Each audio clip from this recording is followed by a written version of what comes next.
We're with flying Finn, Jari-Matti Latvala now. And listen to that vibration, he could have a similar problem.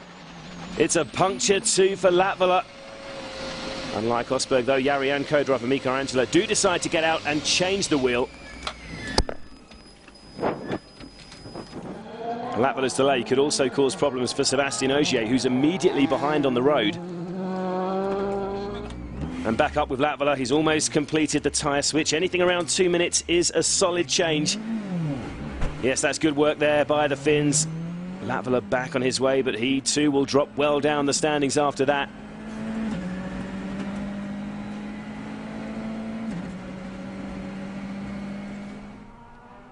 So, Ogier is still behind the Ford Abu Dhabi driver. But with Latvala now not far ahead, he's caught the end of the Fiesta's dust trail. And this will be very frustrating for the Frenchman.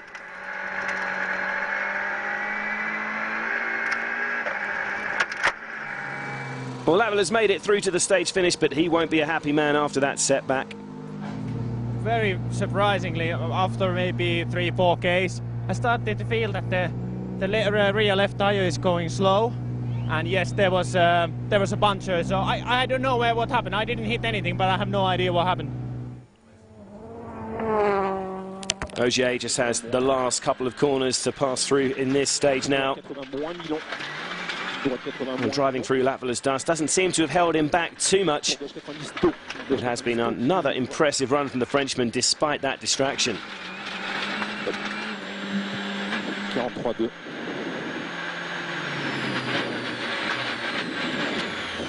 Sebastian, Jari-Matti had a puncture and now you're close behind him. Was the dust a problem? Yeah, sometimes not at all, but some corner I have to brake. But I tried to call the radio, but they explained me that he had a puncture and now he have a normal rhythm, so it's the race. Running back in 6th position on the road, Loeb is another driver enjoying better grip than the Fords out front. He claims his first stage win of the weekend in El Cubilete and is now just 1.2 seconds behind his teammate.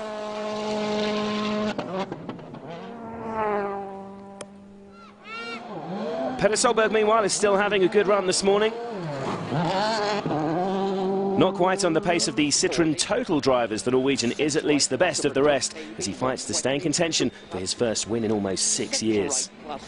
To keep right over extra long, flat crest into 6 left plus half long, and 6 right minus over crest tightens, 6 left opens long, tightens a little. It's been an eventful few stages, and the punctures for Osberg and Latvala have allowed Russian youngster Evgeny Novikov to climb up to 6th on his debut with the M Sport Stobart team. After 4 stages then, it's Ogier who's out front, just 1.2 seconds ahead of his teammate Loeb, with Petter Solberg in 3rd. Mikko Hirvonen is now the leading Ford driver after his teammate's puncture. From the mountains, the crews next tackled the Coca-Cola Street Stage, a tight 1-kilometre circuit alongside the service park and the Lyon Poliforum. The fans are out in force again to witness rallying come into the city. And it's a successful run for Sébastien Loeb. Despite the stage's short length, the world champion passes his teammate to claim the rally lead.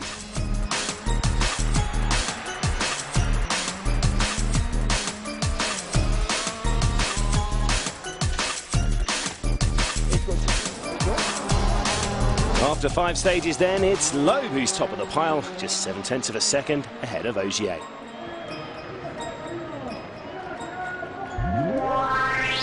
Rally Mexico also marks the opening round of the Super 2000 World Rally Championship, or SWRC. 2010 proved incredibly competitive, and a talented lineup of drivers competing in Mexico mean we can expect more of the same. Fresh from winning the epic Dakar Rally, Nasser Al-Attiyah has proved the man to beat early on in his S2000 Ford Fiesta. Al-Attiyah's closest challenger currently is Estonian youngster Ott Tänak, a protege of former WRC star Marko Martin. Tänak claimed the fastest time through stage 4 and lies 11.5 seconds behind the early leader. In 3rd place after the morning loop is Martin Prokop, the former junior WRC champion. He's still very much in touch with the leading pair, just under 7 seconds behind Tänak at the moment. Much was expected of reigning IRC champion Juho Hänninen, but a spin in the first run through Alfaro left him stuck in a ditch, and to add insult to injury, Juho broke his reverse gear in the process of getting back on the road. Hannanen lost 2 minutes in total. There are still 5 more stages to run this afternoon, including a second pass over Alfaro's awesome jump. We'll rejoin the Mexican action after this break. Welcome back to Mexico, where the Citroën drivers have so far shown the same dominance they displayed here 12 months ago. But let's go back to the SWRC runners now. And early leader Nasser Al-Attiyah has maintained his hold on the top spot, claiming fastest times in stages 6 and 7. The former PWRC champion looks in control at the moment. Oyts Tanak, though, has done his best to keep the leader honest in the afternoon loop. He survives a low oil pressure scare in the second pass through Alfaro, and with his third stage win in El Cubilete, he closes up slightly on Al-Attiyah.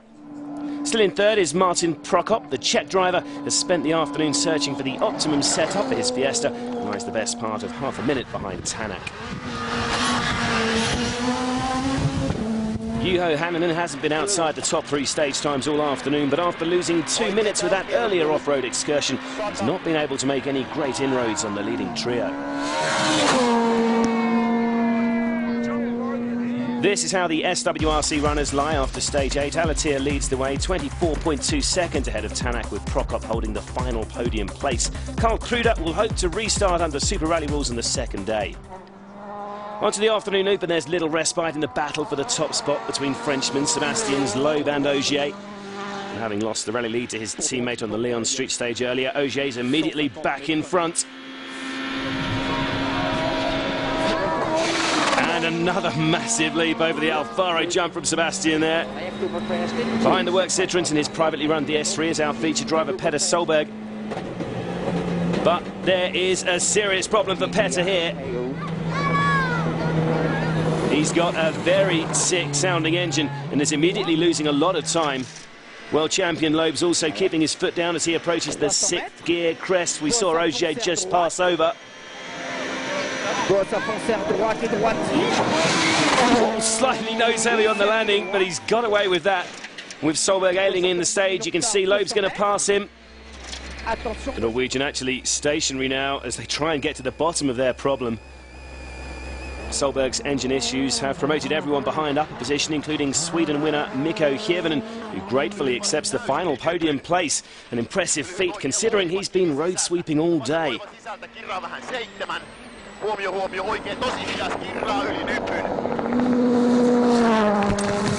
Petter has made it to the finish, but he's lost the best part of 7 minutes. Petter, you've obviously been stopped in the stage, you've been doing a little bit of work.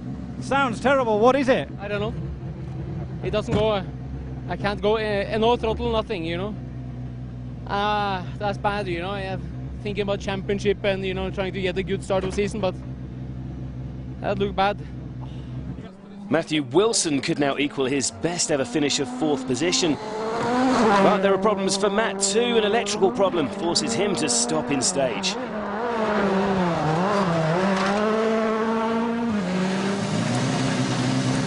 Well, mechanical gremlins are to be expected in these new cars, but because they are so new, fixing them out on stage is not a simple task. Petter is talking to his team via satellite telephone. There is obviously still a serious problem here for the Norwegian.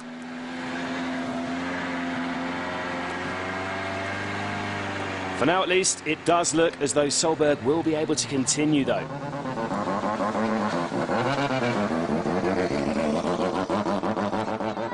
With Solberg dropping back, it's now a two-way fight for the top spot, with Ogier still on the attack.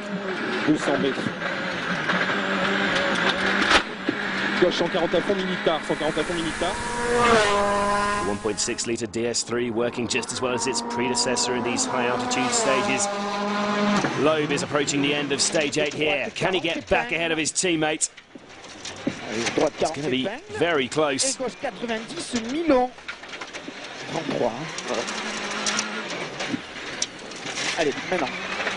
No, not quite. Loeb still trails by 1.6 seconds overall. It's far to be finished because Seb is very, very fast. We have to push on the limit all the time to be in his time, so it will be a long rally. Is that good, having two super fast drivers in one team? I don't know if it's good to have it in the same team, but it's a good fight. After 2 runs through the Super Special that finished today, Ogier holds an advantage of just 2.3 seconds over Loeb. Kievalen's over a minute adrift in third, with Jari-Matti Latvala now fourth. There are still 2 more days of Mexican mayhem to come. Make sure you join us again for the second leg's action. And as ever, you can keep track of the stories and times as it happens on WRC.com. For now, though, from Leon, it's goodbye.